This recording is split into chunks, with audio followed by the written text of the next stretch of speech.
أنا من عبد الله رحيم حماية لأن في خلازيم لقرك آشتيم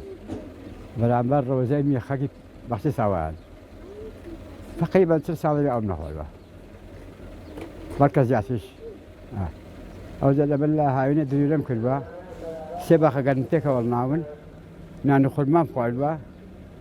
هاي نتحمل أختي دريني تري من أبوه إيش هذا كان هاي نقدر هات وش ما حسب دنيا يوريا درينا شو بتاكل درينا هل أنا خموه بس هذا خموه بيفسي وما صار وش أنا بكمل خم تعال لا بكمل أو أنا كم تدخل بلى أو نخوات نوت والله هالأخوة توني من ذو أقول توني شو من نم دخل ذوا أو راسي به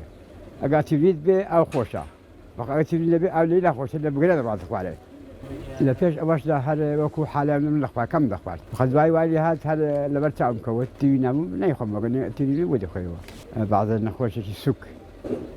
خلصنا صداي دكتور ممكن في جسمت بيشي بأوانيا شو ممكن لا كذا كيف تدبون قد نخوش نبي جانا لهم هو شيء بايقول قسم روشنا نخوالوا بعض ولدنا لخص مكان خوارسا كان مكسكارا كان في قلبنا ناخذ مكتوينا بناخذ أكتوينا بناخذ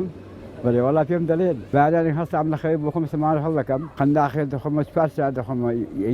يسكننا فرداخ سعد ما في خرج نخينا ولا هي دخلنا والله نا والله بارك الله فيك في خلصت رمضان المسجد شكل فنام أيام دخلوا أمن بارك دلهم في تجلسوا تجي حفتح صعب إيش تفهم فاش كلام في مريض في كاريب كم لا قدر خب والله يسوي دكانه ما 50 صار مع المخلات ذي هاد دكان دار بوم أوني اللي أدرج لي وتعسل لي وكل درينا كشو جرى شو أم كذا أمير تبينا بفهم أختي نازل في ربخوا بس بس يبغى يبدأ كأك ناخذ وقت نيمنيها نخش لك بخات سوق خلصنا أو فتعمل هاي جسم لنا نخش خلصنا عقل ما راح كم لكم زاري مش نابت دائما كانيا زاري مش نابت